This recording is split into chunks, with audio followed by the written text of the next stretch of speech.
Bismillahirrahmanirrahim. Assalamualaikum warahmatullahi wabarakatuh. Kadang memang ada kondisi yang kita harus menahan diri walaupun gak diketahui orang. Ada kondisi di mana kita lagi belajar ikhlas, bukan belajar syiar. Syiar itu gampang. Malah kalau kita udah terlatih dengan ikhlas, kita syiar itu lebih keren lagi. Tapi kalau belum terlatih dengan ikhlas, syiar itu bisa jadi jebakan buat diri kita sendiri. Makanya ngomongin syiar itu gampang, semua orang bisa ngelakuin. Tapi ikhlas dalam syiar ini susah banget nih, luar biasa. Kadang-kadang kan keikhlasan kita itu bukan di awal rusaknya, tapi di tengah atau di akhir. Di awal kita tuh udah ikhlas banget. Di tengah ada masalah sama teman-teman kita, mulai kecewa. Tahu gini saya nggak akan ikut, tahu gini saya nggak akan bantu, tahu gini. Kan mulai terganggu nih keikhlasan kita di tengah. Atau kadang-kadang nggak di tengah, di akhir. Pas udah beres, udah selesai semuanya, udah sukses acaranya, ternyata ada teman-teman yang mungkin qadarullah dengan takdir Allah dia muncul di media. Mungkin dia dipuji-puji sama teman-teman yang lain. Tiba-tiba dia dapat jabatan jadikan sebagai calon ketua organisasi. Nah kita yang habis-habisan gak ada yang menghargai. Di situ mulai jadi godaan buat kita riya. Dan tahu nggak acara ini siapa di baliknya? Mulai kepancing. Atau ada yang ngecewain kita nih. Kita udah ngelakuin satu kebaikan, ikhlas banget nih awalnya. Saya bantu dia karena Allah di awal. Di tengah gak apa-apa. Ternyata yang kita bantu itu gak selesai urusannya. Kita tambahin bantuannya, gak apa-apa karena Allah. Di tengah masih ikhlas. Di akhir masih ikhlas. Alhamdulillah dia udah sukses sekarang. Kita ikhlas, gak mau nyebut-nyebut kepada siapapun. Tapi setelah beberapa tahun, kita suatu saat butuh dia. Pas kita butuh dia gak mau bantu kita. Padahal dia bisa membantu kita waktu itu. Mulailah keikhlasan kita terganggu. Mulai kepancing nih. Kayaknya dia lupa ya. Siapa dulu yang membantu dia awal-awal ketika baru merantau. Ketika dia masih kuliah. Semuanya saya biayai keluar satu-satu. Semua yang disebutin itu gugur pahalanya di sisi Allah. Jadi keikhlasannya gak keganggu di awal, gak di tengah, gak di akhir. Tapi sometime, suatu saat nanti entah kapan-kapan gitu. Bisa aja setelah bertahun-tahun baru keganggu keikhlasannya. Habislah pahala yang selama ini udah kecatat di tabungan amal kita hilang lagi tiba-tiba. Dihack sama riya. Ini yang terjadi. Luqmanul Hakim istimewanya di bab itu teman-teman. Dia gak istimewa di bagian ilmu yang banyak, enggak. Dia gak istimewa dari fisiknya yang kuat. Malah dia orangnya pendek, kulit hitam dari Ethiopia. Kampungnya Bilal bin Rabah. Ada Bilal, ada Wahsy, ada Luqman, ada An-Najasyi. Itu orang-orang Ethiopia. Orang hitam, pendek, budak pula yang diperjualbelikan. Dan ketika dia jadi budak, bukan budak kan budak itu punya banyak kerjaan nih. Ada budak yang memang dibeli untuk jadi tentara bayaran. Berarti badannya bagus, tangguh nih.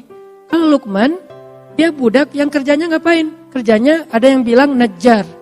Kerjanya itu bantu-bantu tuannya untuk bikin kayak meja tukang kayu lah. Tapi ada juga ulama yang bilang dia bukan najjar. Dia itu yang jagain ternak. Kayak siapa tadi? Wise. Berarti kan secara fisik gak banget nih. Gak good looking gitu. Tetapi karena dia punya keikhlasan, itulah keistimewaannya. Jadi benar hadis Nabi. Sesungguhnya Allah tidak melihat kepada fisik kalian. Allah tidak melihat kepada harta kalian.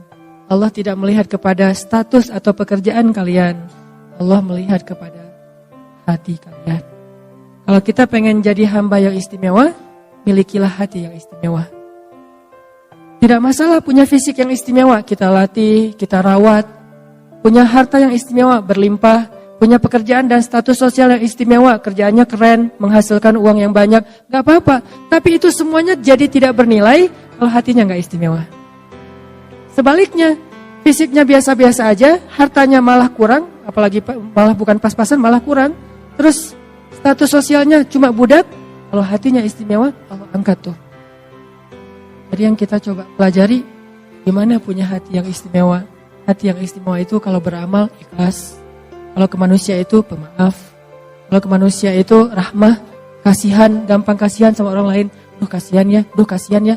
Kalau orang sering kayak gitu tuh, hatinya mulai istimewa. Jangan bilang, kok lemah banget sih, gampang kasihan, gampang maafin, jadi orang gak punya prinsip. Enggak, dia orang yang istimewa justru.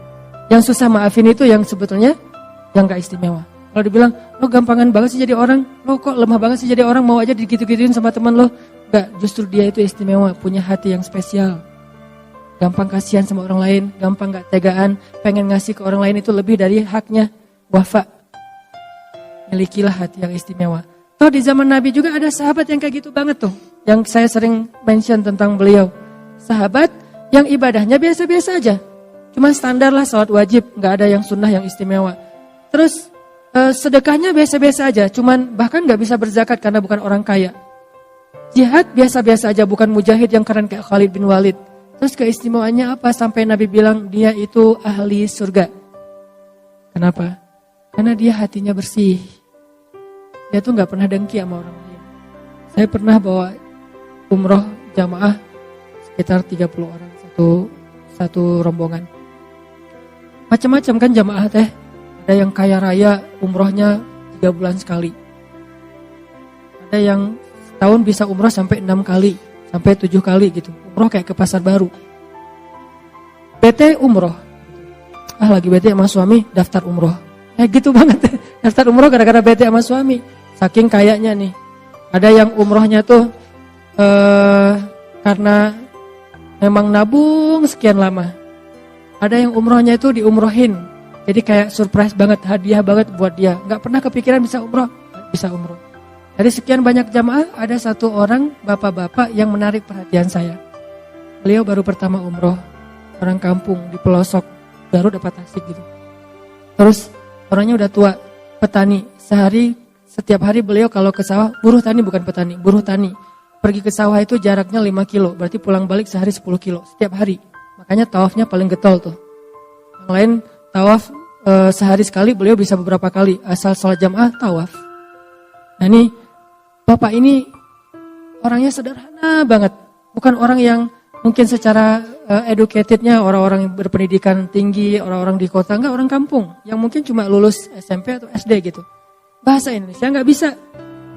Bahasa Sundanya halus. Kalau bahasa Sunda main mungkin saya masih ngerti nih. Bahasa Sundanya halus gitu. Sehingga diterjemahin sama istri saya.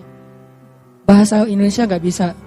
Terus orangnya diem, senyum. Senyum tuh setiap hari. Ini orang yang paling sering senyum yang saya lihat. Sampai wajahnya tuh jadi, bentuk wajahnya tuh jadi senyum. Jadi kita yang lagi capek kan mengurus jamaah umrah tuh lumayan tuh ya. Apalagi haji itu lelah. Pas datang ke ruang makan ada beliau lagi makan gitu. Senyum langsung hilang lelahnya. Ini luar biasa nih. Senyum langsung, Pak gimana Pak? Ngobrol. Alhamdulillah gitu. Dia tawaf sehari beberapa kali gak pernah ngomong. Kalau yang lain-lain kan pulang, Alhamdulillah cium Hajar Aswad. Dia udah berapa kali cium Hajar Aswad. Diam-diam aja. Dan ada orang yang dapat, nih kamar dia tuh berempat. Ambil yang kuat. 4 orang satu kamar. Dia dikasih yang bed tambahan. Jadi bukan bed yang udah ada di kamar. Jadi dia dikasih extra bed gitu yang bednya lebih kecil. Terus pair gitu bukan dia pair gitu yang nggak enak badannya. Tapi dia nggak pernah. Padahal dia bayarnya sama. Dia bayar dari tabungan dia sekian lama. Bayarnya sama tapi nggak pernah komplain, nggak pernah ngeluh. Wah ini orang ridho banget, tawadu banget, qanaah banget. Dan hatinya bersih. Pas terakhir saya ngelihat dia happy aja terus. Umrohnya sendiri, yang lain berpasangan semua kan. Dia mah umroh sendiri, tawaf sendiri, makan sendiri, ke kamar kadang-kadang karena emang dia orang kampung banget. Kan satu kamar tuh dikasih kunci cuma 2 kunci kamar. Dia gak bawa kunci. Sering dia pulang ke kamar, temannya baru pergi. Datang-datang entah jam berapa dia nungguin aja sendiri. Gak pernah marah sama temannya. Pas datang, Pak udah lama. Lumayan kata dia. Gitu senyum. Datang-datang tidur, berarti lelah banget tuh nungguin sampai masuk ke dalam kamar langsung tidur. Luar biasa nih orang. Pas udah selesai umroh saya tanya ke dia, Pak, si rahasianya kok bisa nyaman kayak Bapak nih? Kayaknya anteng gak ada masalah dalam hidup. Ya terima aja apa yang Allah kasih. Gitu doang. Ridho. Ini hal yang paling berharga yang saya belajar dari dia. Ridho. Apapun yang Allah kasih, yang terjadi dalam hidup kita hari ini itu pemberian Allah. Terima aja lah. Kalau kita terima pasti bahagia. Karena kalau kita gak terima dikasih sebanyak apapun gak bahagia. Sederhana itu. Ini yang panjang omongan saya nih, dia cuma segitu doang. Terima aja apa yang Allah kasih. Segitu. Saya panjangin jadi ridho lah apalah, jadi teori lah ya. Saya yang menteorikan itu gak bisa kayak gitu. Beliau sederhana tapi bisa. Nah, ada orang yang istimewanya bukan fisik, bukan harta, bukan status sosial, istimewanya hati. Itulah Luqmanul Hakim.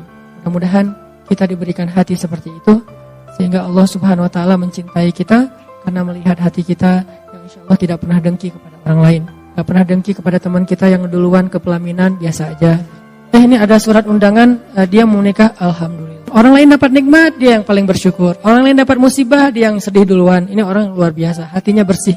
Luqmanul Hakim. Mudah-mudahan kita bisa mendapatkan kebaikan dalam materi ini. Mohon maaf kalau materinya singkat. Barakallah. Semoga setiap langkah kaki teman-teman ke sini Allah jadikan penggugur dosa dan diangkat derajat di sisi Allah. Subhanakallahumma wa bihamdika asyhadu an la ilaha illa anta astaghfiruka wa atubu ilaik. Assalamualaikum warahmatullahi wabarakatuh.